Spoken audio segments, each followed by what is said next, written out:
This is the Fredericksburg Neighbors Podcast, the place where local businesses and neighbors come together. Here's your host, Dory Stewart. Welcome back to another episode of the FXBG Neighbors Podcast, where we share the stories of our favorite local brands. I have a special guest joining me today. We have Wendy Zelazny, and she is the Executive Vice President of Membership and Strategic Growth with the Fredericksburg Regional Chamber of Commerce. Wendy, welcome to the podcast. Thank you, Dory. I'm really excited to be here. I was thrilled when you invited me. Well, I thought, why haven't I had Wendy on the podcast yet? We have lots to talk about. So I think that it might be a really great place to start. If we have listeners who are business owners, most of my audience are business owners.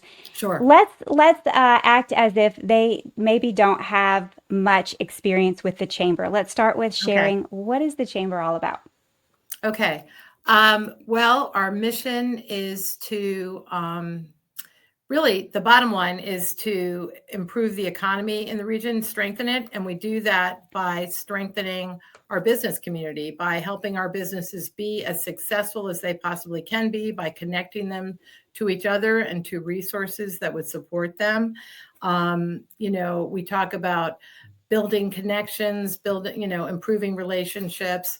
And we do that in a number of ways. We have a number of networking opportunities. Really, everything we do has a networking element to it.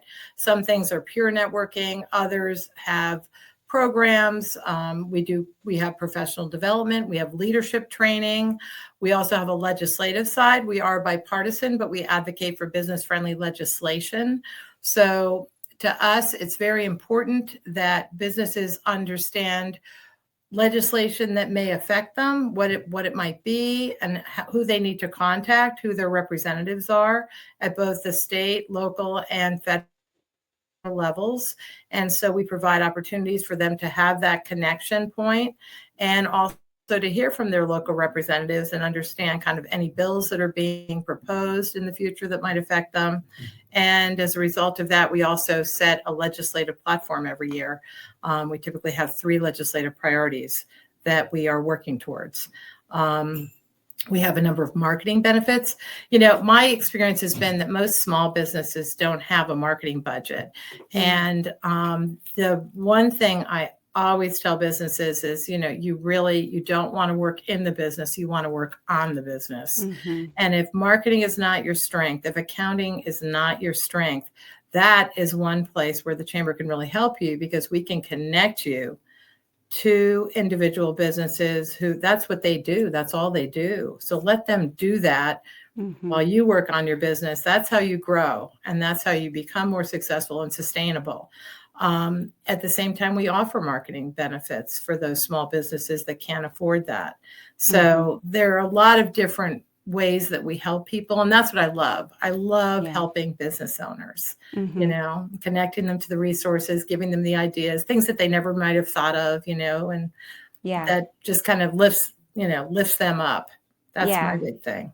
I love that. I can tell that about you. I've watched you at networking events, and you are such a connector, and you're always pointing out like, okay, you need to meet you, and I think you would be a great connection. And that really has been, for me as a small business owner, one of the benefits of being part of the chamber is just all of the resources provided and all of the other business owners that you meet and collaborating, and you can truly help each other. And it's a really cool thing.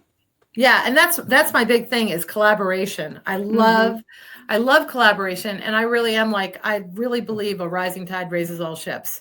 And I love creating that community where everybody, kind of works together to help each other. And the programs that I run, that's kind of what it's all about. It's the lead share groups, the influencers, which you're part of, and you're the best. You're such a natural. Every time I mention a new business, you're like, oh, I know them. I'm like, of course you do. That's my goal. Dory knows everyone. I know. I met with someone this morning, and she was like, well, actually 2 years ago, Dory was telling me, and I was like, oh my gosh, of course she was, and I'm ready now. And I thought, oh my golly, it's like, It's amazing. And Mm-hmm. you're that's what you're great about too, is you're such a great connector. That's why you're the perfect person to represent the chamber from a membership point of view. Mm-hmm. You know? And I love that because you're a connector too. If I Mm-hmm. someone, I know that you do. That's Right. no doubt about it. And if you don't Right. have them, I probably do. True. True. I mean, that's what makes it fun though, is the Mm-hmm. people. Yeah. That's, every day I meet somebody that I can't believe, the how incredibly and like imaginative or creative, whatever it Mm-hmm. is, the business models are that people are coming up with anymore. I'm seeing more and more entrepreneurs. I love it. It's so Yeah. exciting. And we truly, in the Fredericksburg area, have some really brilliant business owners. It's Hmm. really cool people that I have met in the business community in Fredericksburg. It's so true. It's Mm-hmm. it's really it's amazing. And we are growing in leaps and bounds. That's what's the most it's incredible. I feel I moved here. I don't know when you moved here, but I moved here when my oldest was born probably 27 years ago. And this Mm-hmm. this region is unrecognizable. And the Yeah. businesses that have come here and are still, we're just suddenly it's just accelerated. I mean, it's Mm-hmm. incredible It what's really is. happening. Yeah. So I love that. So I would love to switch gears. I want to know about you. Tell me about your background. I want to know your journey and how you came to working at the chamber. I need to know your backstory. It's a little crazy. Okay. Well, it's probably not the typical backstory. Um, so I grew up in New York and I went to school in Manhattan. And when I graduated, I got a job at Town and Country Magazine as an Ah, associate fashion editor. And I worked there for probably about 2 years. I covered the collections in Paris and New York. We did a lot of shoots. It was really exciting. But I'd always wanted to be in the film business, and I'd taken some film classes in undergrad, and I had the opportunity to work on a film set. On a commercial film set. So I called in sick for a week and decided after I did it, I was like, this is for me. That's what I want to do. And so I got into the film business in Manhattan and kind of worked my way up. It's probably the last apprenticeship industry in the country, I think. I mean, I think there is still, that's not true. Some of the trades are more apprenticeship, but you start as a PA, you're a runner. My first job was shelling shrimp on a Red Lobster commercial. And I thought I was really? so cool. Oh yeah.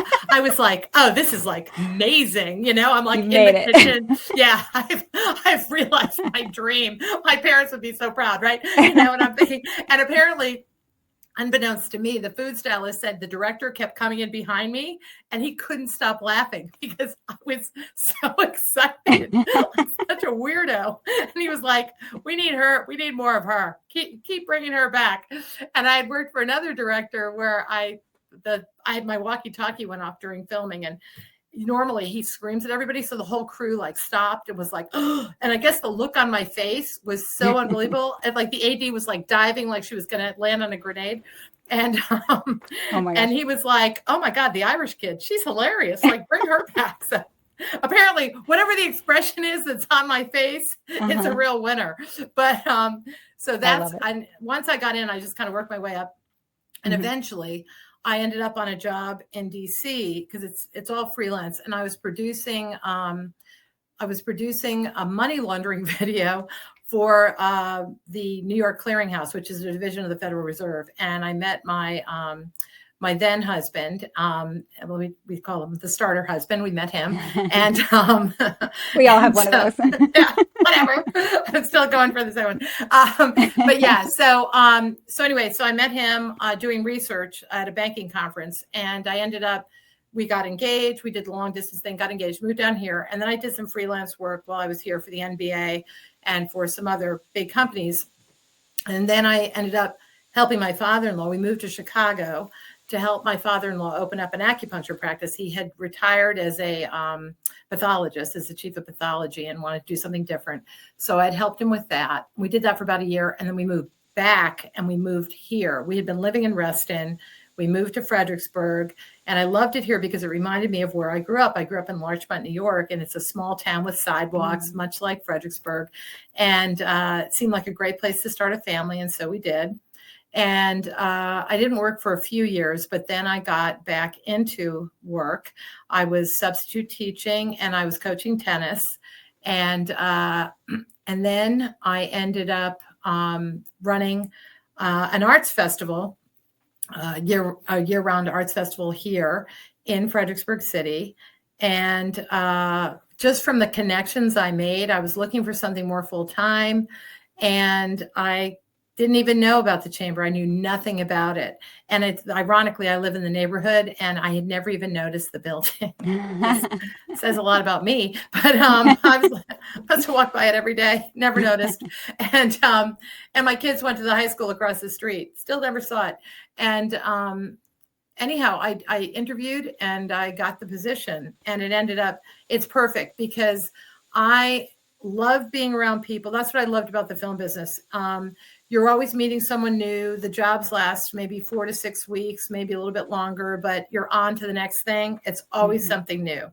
And that's what this is like. I'm constantly trying to develop new programs, meeting new people, bringing members in, learning about their business. And I'm really like a lifelong learner. I love learning new things, doing new things. I get to travel a little bit to some of our conferences and certification classes, which I love. It gives me a lot of flexibility. I'm not a desk job type of person, which I'm sure will shock you. But yeah, I'm not. I need a lot of activity, a lot of stuff going on. So this ended up being perfect because I still have that little bit of the film business with the ribbon cuttings. I kind of have grown those to be a much bigger, more video heavy experience. And that's been really fun. So this is really the perfect thing for me. I'm helping people. I always did a lot of nonprofit work when I had the children growing up before I was working full time again. So this kind of feeds everything. All my different interests are kind of come together here.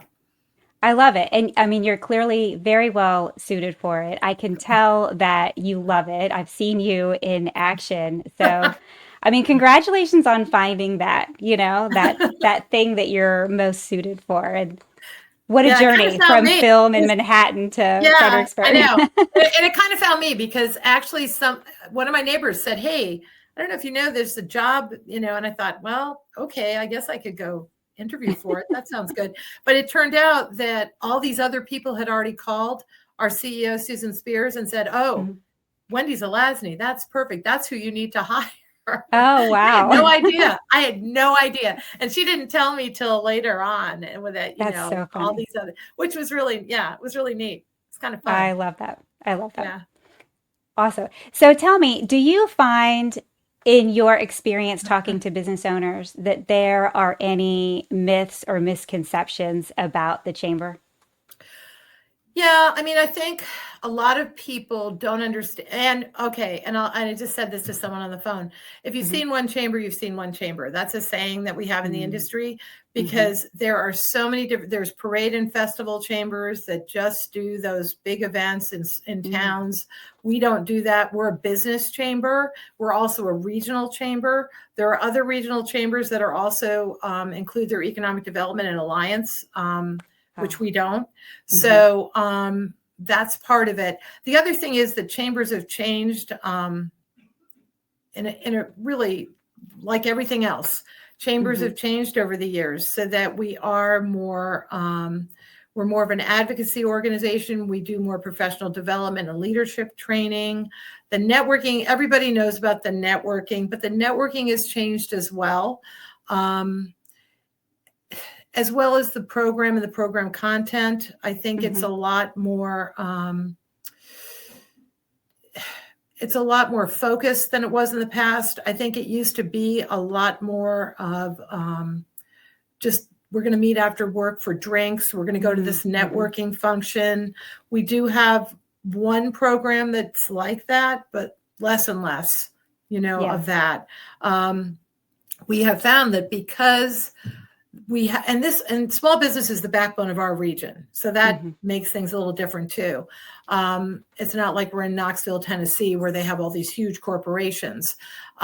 We really have to focus a lot of our programming on the tools and things that will help small businesses that maybe don't have the big budgets to hire the marketing companies and, learn how to, have their own proprietary AI, things like that. So we have to be kind of that resource to help them walk through that and understand how best to utilize those new tools. Yeah. So, and I think that's a lot of it. Plus, as our region has grown, I think it's become more difficult maybe to navigate and to know where to start. And I think in the past, I just think people have that image of the chamber as a bunch of fusty old men kind of sitting around the table, that it's a boys' club. I've heard that. I've also had people tell me like, oh, I got nothing from it, as if it was magic. Right. You know what I mean? That's the thing. That's the one thing that really makes me crazy. Yeah. So when I have someone reach out and say they're interested in joining, I make sure that they meet with me. As you know, I meet with them in person because I never want to hear someone tell me that they got nothing from it. Right. I mean, it's, and it's a strange analogy, but it's kind of like a gym membership where if you don't use it, you're nothing's going to happen. And so I do make sure when I hear people saying like, well, I don't have a lot of time and this and that, we still have the marketing benefits. You can still tag us in your social media. You can still be visible in lots of other ways. But I want to make sure they understand that because I understand busy, but there are so many ways. We have, a huge following on our social media. There's so many different things you can do. So, absolutely. And it's frustrating to me, but that's my biggest, if I had one thing that really I find disappointing or is a myth, it's that it did nothing for me. Oh, you won't get anything from that. You don't get anything from things that you don't put anything into. You have to put up effort. What would be your biggest tip for a business owner who, I talk to a lot of brand new business owners, and a lot of times people are kind of intimidated, to come to events, and they're intimidated by networking, and they join. And I think that a lot of people probably have good intentions when they join. Yes. And so what advice would you give maybe that business owner that's listening right now that's been kind of like, yeah, I know I need to get to the events, but it's out of my comfort zone? Yeah, I always reach out to me. I wish people would reach out to me more when they have those feelings, because I tell them that I'm at everything and find me. Like I'm going to be at whatever event you're at, I will be there. And if I'm not there for some crazy reason, there's definitely a chamber staff member there or an influencer. And that's the other thing. That's why I started that was the other reason why I started the influencer program. There's 22 influencers. You're one of them. And that's the whole reason for that program, is so that no one ever feels like they're walking into a room cold. They don't know anyone. If they want, I am happy to assign an influencer to any member that would like one. And then you all will reach out, meet with them, meet them at an event. We'll give a ticket to them and to you, and you can meet them at the event so that they don't feel like they're walking in cold. And I always feel like once somebody comes to one of our events, they never have that feeling again, because everyone's there. And that's what I tell people. Everyone's there for the same reason you are. They're all there to meet you, that they want to meet you. New people, oh my gosh, that's the most exciting thing that ever happened at an event. Seriously, it's like someone I don't know yet, because we have the most kind of relational members, I think, at our events. It's incredible. I never see anyone sitting alone. And if I do, I grab them and I make them move and sit with other people. Or I introduce them to people. And that's what the other reason I like to meet people is so that I know who you need to know. And if they're in the room, I'm going to grab you and I'm going to grab them and put you together. Yeah. I agree with that. And I think after you come a couple of times, it almost feels like you're at a little reunion every time you go to an event. I know. And people are so excited to see you, right? It's just so funny. It's like, what have you been doing? And I think that, and that's how you push out in a community, because the more you get to know people and they understand who you are, they trust, you develop a relationship that builds trust. And once people trust you, they're going to recommend you. and your Yeah. business, whatever it is that you do. It's you. I guess the other big myth is that people feel that I have lead share groups. It's like BNI. It's a business to business referral group. They feel like, well, I came once or twice and I didn't get anything out of it. That's you're not building relationships when you do that. It's being transactional, which is what that is, never works. And people can feel it. They can tell that you're just there for the squeeze, I mean, consistency equals trust. The more someone sees you, the more you show up, the more they trust you, the more they know that you care, and you are in it for more than just the transaction, like you mentioned. Right. And that's it. And you're not getting anything, you're not really getting to know anyone, and they're not getting to know you. So how is that ever going to work? And you don't ever have the chance to really educate them about your business. So how would they even know how to recommend you and give you a referral? I always tell people, when you go to these networking events at the chamber, you really want to focus on getting other people's business cards. Don't worry about handing out your own card. Get their cards, reach out afterwards, and only get, have 2 or 3 really good, meaningful conversations. Don't be the blackjack dealer going around, dealing out the business cards. That's really creepy. And, but you want to really develop those relationships, and then meet for coffee or wine or whatever it is you like to do, and really sit down and have an intentional conversation with that person. Absolutely. Find out how you can help them, and it'll come back to you. That's exactly right. That's exactly how it works. Yeah. People love that. And it shows that you're genuine. Yeah, absolutely. Wendy, if there are listeners who maybe want to join and they've been inspired by this conversation and they want to reach out to you, what's the best way for them to connect with you?